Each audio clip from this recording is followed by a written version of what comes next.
अस्सलाम वालेकुम। मैं दुबई से बात कर रही हूँ। मेरा बेटा अभी रिसेंटली ऑस्ट्रेलिया सिडनी यूनिवर्सिटी में गया है। वहाँ से जुमे की नमाज का मसला दरपेश आ रहा है क्योंकि उसकी यूनिवर्सिटी की क्लास 1 बजे ख़त्म होती है और नमाज 1:15 बजे है और मस्जिद तक का फासला तकरीबन 30 से 40 मिनट तक का है और वहाँ से इलाके में एक ही मस्जिद है, तो वो जुमे की नमाज अदा नहीं कर पा रहा। तो प्लीज़ रहनुमाई फरमाइए कि जो है वो किस तरह अपनी जुमे की नमाज अदा करें। अच्छा, आपसे तो बहुत मुताल्लिक़ हो गया, आप ऑस्ट्रेलिया से ही हैं, मेलबर्न से हैं, और इसमें मुझे अंदाजा है कि शायद राय मुख्तलिफ होगी। आप फ़िक़्ह जाफ़रिया के एतबार से बताइए पहले, फिर मैं जैसे ऑस्ट्रेलिया का नाम है तो मुझसे सामने फ़ौरन हमारी जाने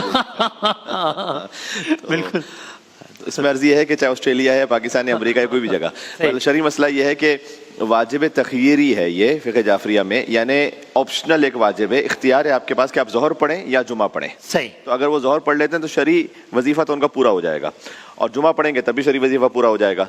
लेकिन जुमे के लिए एक मसला जो इस वक्त के फ़ुक़हा बयान करते हैं वो ये है कि जो अव्वल वक्त है ज़ोहर का, मसलन अगर 12:30 बजे, विदिन 45 मिनट्स खुतबा और नमाज ख़त्म हो जानी चाहिए, तो वो किफ़ायत कर जाएगा जुमा। अब ज़ोहर पढ़ने की ज़रूरत नहीं है, वरना जुमा पढ़ा तो ज़ोहर भी, क्योंकि वो जुमे का एक्चुअल वक्त वही है। राइट। तो सिस्तानी का फतवा ये। ठीक। तो अब जब वो 45 मिनट्स एक्सीड कर जाए तो अगर कोई जुमा पढ़ता है तो फिर वो एहतियातन ज़ोहर भी पढ़े। जैसे कि कराची में तकरीबन तमाम मसाजिद में राइज ही है, इसलिए कि यहाँ पर एक खास वक्त 1 सवा 1 बजे ऑफिस टाइमिंग्स की वजह से होता है जुमा, और उसका खुतबा उसके बाद जो है ना वो ताखीर हो ही जाती है। तो तकरीबन लोग ज़ोहर पढ़नी ही है आम तौर पर तकरीबन लोग एहतियात के मुताबिक ज़ोहर पढ़ते ही हैं। तो अगर वो 45 मिनट से ऊपर चला जाता है तो फिर तो उन्हें ज़ोहर भी पढ़ना पड़ेगी और जुमा भी पढ़ लें तो कोई हरज नहीं है, लेकिन ज़ोहर साथ में पढ़ना पड़ेगी। लेकिन इन दिस केस तो ये भी जवाब मैं सही कह रहा हूँ होगा कि जनाब जुमा पढ़ लें तो बहुत फजीलत है, लेकिन अगर आप जुमा मिस कर रहे हैं तो कोई बात नहीं, ज़ोहर का टाइम तो है, आप ज़ोहर पढ़ लें, है ना? ऐसे ही है ना? बिल्कुल। वाजिब तहरी है। इसमें एक बात और भी है कि खुद अगर ज़ोहर पढ़ रहे हैं वो,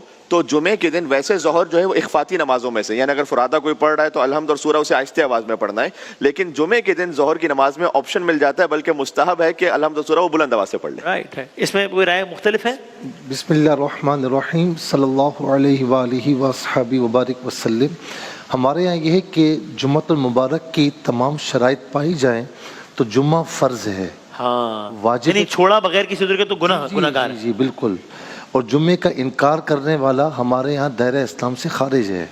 इनकार करने से क्या मुराद है? कि भाई जुम्मा कोई नमाज नहीं है, किसकी जरूरत नहीं है, जी इसकी जरूरत नहीं है। ये तो ऐसी तरह, क्योंकि ज़रूरियात दीन का इनकार हो जाएगा ना, कि कोई कहे कि जुम्मा है ही नहीं, तो फिर वो तो अच्छा सही, ठीक है, बिल्कुल ठीक। अच्छा, अब दूसरी बात ये है कि अब इनके बेटे के साथ जो मसला है, क्योंकि यहाँ पर तो कराची में, पाकिस्तान में हर 10 कदम में मसला आपको मिल जाएगी, यूएसए में या ऑस्ट्रेलिया में ऐसा नहीं है। डिस्टेंसेस बहुत हैं इनके यहाँ भी, बड़ा एक जगह से दूसरी जगह जाना बड़ा काफ़ी फासला होता है।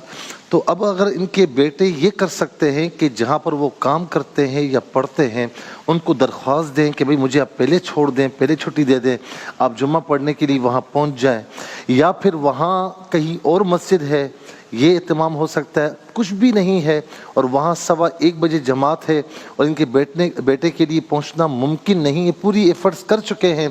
तो उसके बाद अब उनके लिए ये होगा कि वो ज़ोहर पढ़ लें, जुम्मा उनके लिए साकित हो जाएगा। अच्छा सही है, सही। 3 जुमे ना पढ़ने से क्या इन पर वो लागू नहीं होगा? एक आम आदमी है जी हाँ, 3 जुम्मे जिसने जानबूझकर सब कुछ है और छोड़ दिए तो अल्लाह तबारक व तआला उस पर निफाक की मोहर लगा देता है। लेकिन वो उन मानों में तो नहीं है ना कि दोबारा कलमा पढ़ना पड़ेगा, वो उन मानों में, यानी बहुत ही ज्यादा नापसंदीदा है। यहाँ पर जो बहुत ज्यादा नापसंदीदगी है उसका इजहार है। हाँ बिल्कुल, इस बात की शिद्दत समझाने के लिए कहा।